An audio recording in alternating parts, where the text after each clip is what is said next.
burners. Squale. Where you from, Nayshawn? 4200. 9415 Brentwood Court. 9415 through you? Bow Deuce. Block burner. This is just the beginning. This is the start. But I see you smiling when you look at it. Why is that? Because I want this community to change. You know, it's just known for every time somebody bring up Post Road, they think it's bad. And Post Road represents me because I grew up over here. So I want this to be a community for children. What do you want people to know about your neighborhood, your community, when they see something like this, something positive happen? What do you want them to know? They should never judge a book by its cover. They should read it first. Because sometimes you can look at things and you can think it's bad, but it's really not. Nayshawn, that was amazing. Guys, if you need to know what kind of impact this playground is going to make, all you have to do is listen to that testimony right there. I'll send it back to you guys. I'm going to remember that. Never judge a book by its cover. Read it first. Good stuff. Yo, what is up, everyone? My name is Nayshawn Clay. I am a kid from Indianapolis, Indiana. I'm 25 years old. I was raised in a poverty neighborhood. I was born in a gang. And I was raised in that street lifestyle, which is murder, killings, drugs, hating the police. Just that type of mindset. And I speak heavily on the mindset. I feel like in order to change a neighborhood like that one, like the neighborhood I came from, 42nd and Post Road, I feel like in order to change it, you have to change the mindset and the mentality, because the way that you think, that's how you carry yourself. Because as many know, I'm about to show y'all how my mindset used to be when I was a kid. Like now, who I'm becoming is who I truly was as a kid. But as I say before, if you put babies in certain environments, they will become that environment until they grow up and learn that the ways or the environment that they grew up under is not good or healthy, and they have to take responsibility for their own life and unlearn those ways. So I was very different from my environment, but at the same time, I became a product of my environment. Let me play some music. I became a product of my environment. It's because, I took in what I saw. All I saw was the colors red and blue, Vice Lords, Gangster Disciples,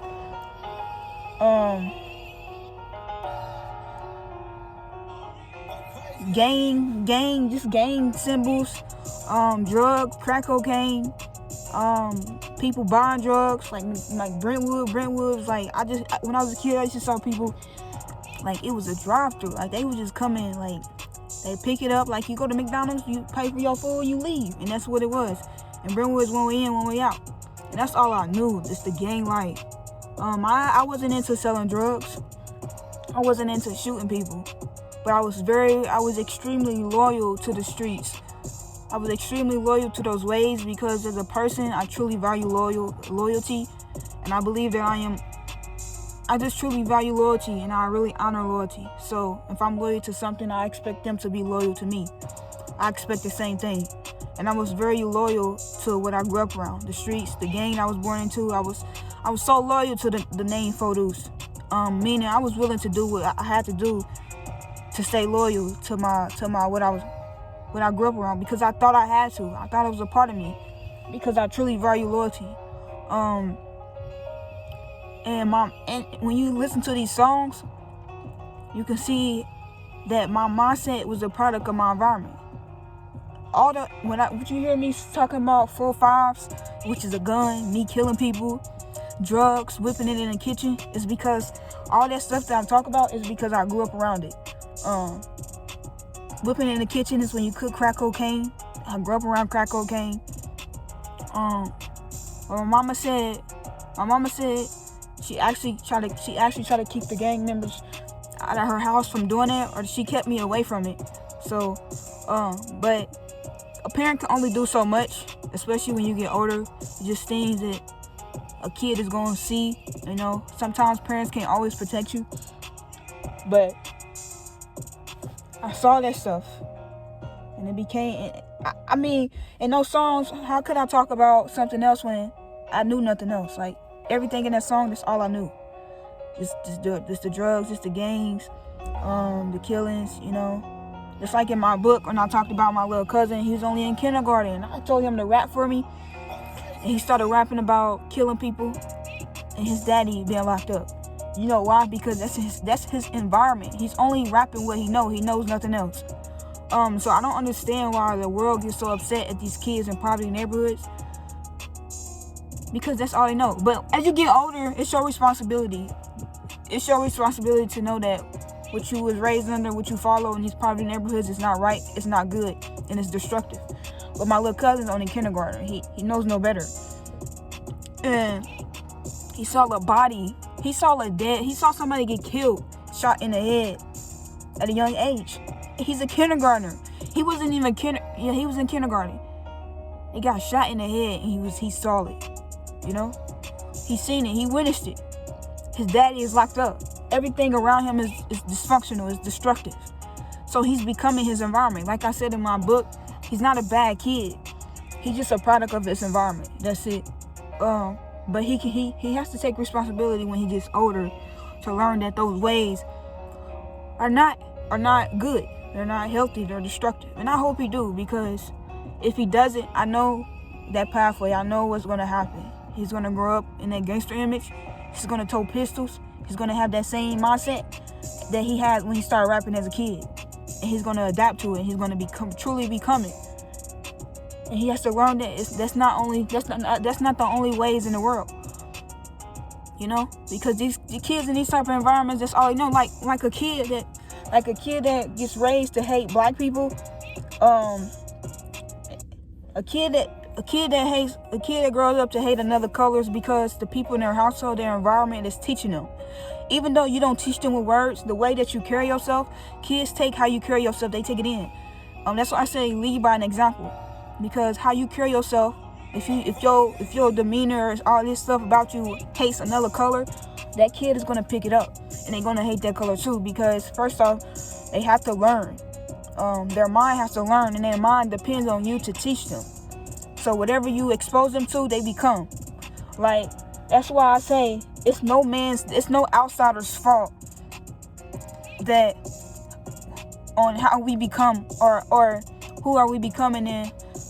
It's no outsider's fault on who we are as people in our communities. We are the problem in our own communities, and we don't even realize it because of what we teach our own kids in our households. And what happens is those kids take what you taught them, they take them outside into the world. And then when your kid get killed or go to jail or something happened to them, etc., you blame it on the outsider, when instead you choose not to take responsibility for how you raise your own child. You created that product, not the white man that many want to say, which I don't believe in that. I don't believe in that color. I don't believe in colors. And I don't believe in blaming another man for how you raise your own child or what you expose them to. You know? Everything your child is becoming is because they are a product of you. They're a product of you, and they're a product of the environment that you have them around, that you expose them to. You know? And sometimes, like I said, your kid can go out, you can let somebody else watch your kid, and they can be exposed to something that's out of your control. But it is your responsibility to help your kid and take them to therapy or something to help them overcome that trauma and not teach them the ways that they're following. A lot of these kids are being taught these gangster ways. It's not no other man's fault. A kid is in a household and they're taught to be a gangster. They are taught to carry guns. They're taught that mindset, and they get older and they carry that mindset, and then they get killed. And now we mad at the city. We're mad at our city for how our community is falling apart when we choose not to take responsibility for how our own community is falling apart, because we are the biggest problems in our community. I feel like poverty, etc., does not affect us that much at all. I feel like the biggest thing that affects us is our households. How we teach our what do we teach our kids? You know, I had a little boy on Brentwood, right? We were just talking, and out of nowhere he said, "But I am smart."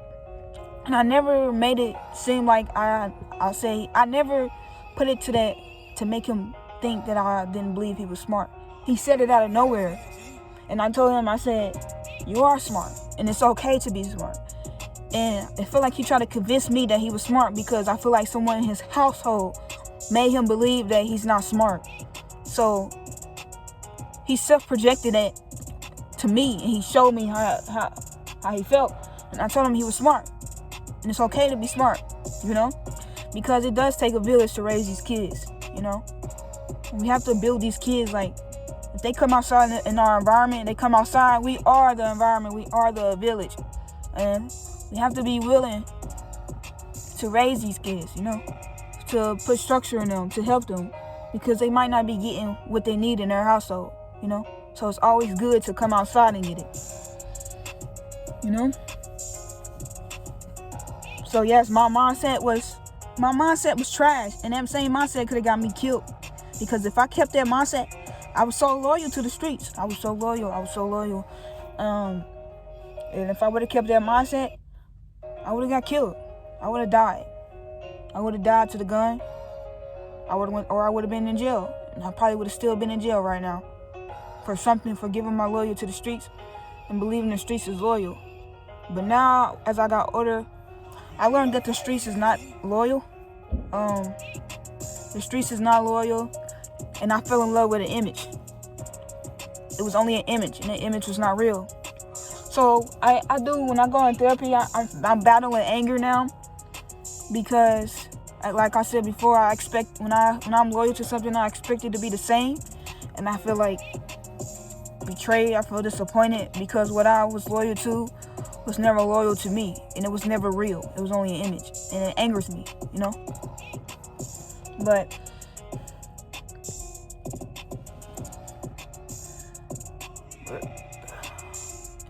I was very misunderstood, you know. But I had to take responsibility because I carried myself in that way.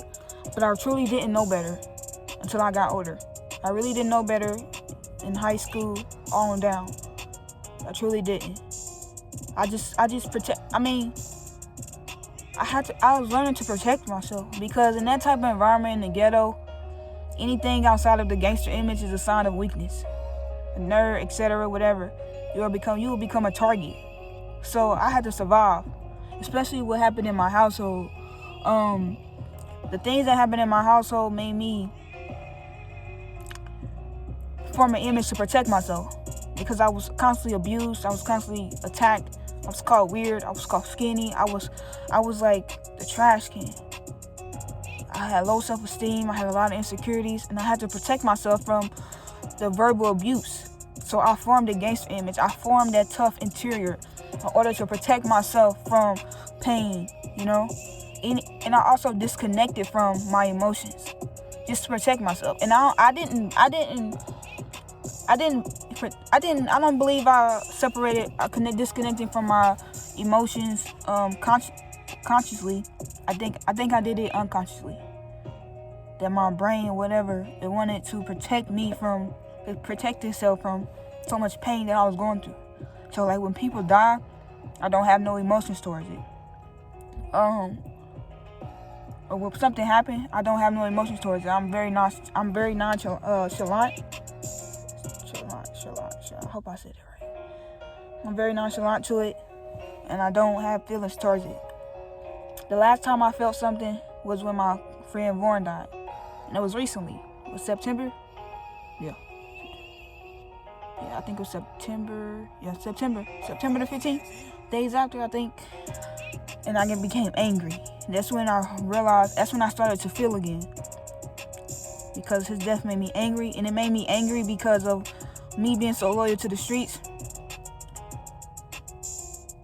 He died to something I was loyal to, and that made me very angry because I expected what I was loyal to have the same values I had, you know.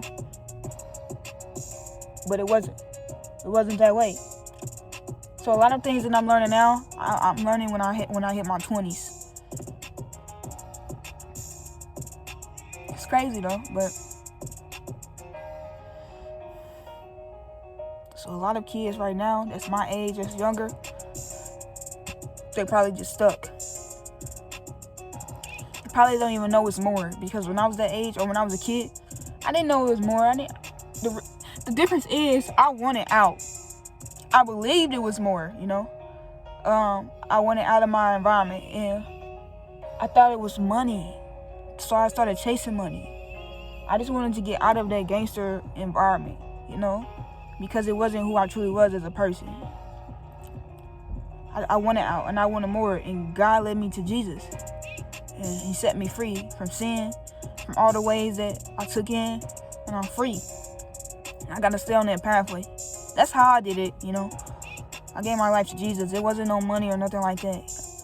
It was the balance within me that Jesus is healing. He's making me better, and he's you see how my life is becoming. You see what my life is becoming. But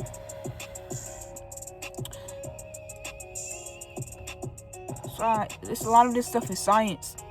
And it's so easy to give up, but there's people out there that won't help. I know you can't help everyone, so the people that you can't help, just go to the next person, you know.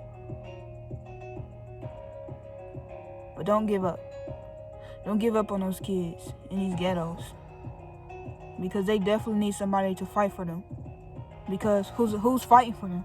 Who's really truly fighting for these kids in these ghettos and trying to get the world to understand that there's a deep story behind this gangster image, behind the same thing in every city in these hoods. You see the same mindset and mentality, because we're going through the same similar things in our households. The lack of love. It's a lot of trauma, psychological issues that are being untreated, and they're being passed down from generation to generation until somebody in the new generation break the cycle and learn that what they're being raised under is not good. And God allowed me to see the truth in the cycles that I was being raised under, and it was not healthy. Because if I didn't see that, I would have raised my own kids under those same cycles. I would have still been in relationships that were not healthy for me, that were abusive in all ways. Doesn't mean it was physical. And I would have taught my kids to live the same way, to go for those kind of relationships, and to walk the same ways that I walked as a kid in this world. It's not good, you know. It's not good. It's not the way to walk. It's not love. And a lot of these kids are following ways that they were taught. And there's a lot of brokenness in this world, especially in these ghettos. You know.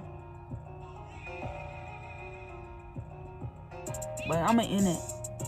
Hope y'all have a good day. I wish all y'all will. But we out. Yeah, they call me Nay, yeah, you know I be the truth. If I hit that post roll, baby, yeah, you catch me in that trap. I'm whipping up that track with the strap in my lap, and I'm dressed in all black, swaggin' for East Side. Tell you niggas what is happening.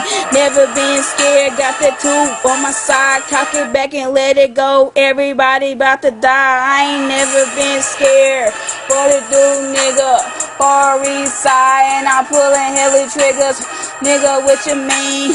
Yeah, I'm super clean, walking. Bitches all up in my face, got the heavy heat way. No, I ain't no leeway. Flexing and finesse way, jumper fade away when I pop you off. I don't play no games, so you better go ahead and knock it off. 4-5 make you walk it out, ain't no need to talk it out. Here come the monsters, guarantee they leave you stressed out. Heard y'all wanna see, well I got something that'll wake you up. Off that couch and hit the kitchen and stir it up. Brand will make, brand will pay. All we know is summer signs. Ain't no fear in me, dog. You look me right.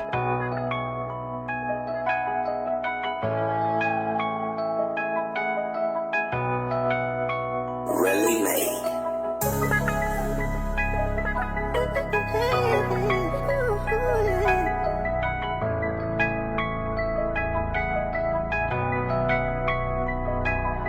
You gon' make it off that block. You ain't gotta post up day and night to sell those rocks. Listen, you little boys and girls, you can be whatever you wanna be. Go travel the world. Just know pain won't last forever. Just know the rainy days is gon' get much better. You know pain won't last forever. Just know the rainy days is gon' get much better. Yeah, I know how you feel.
high, make sure you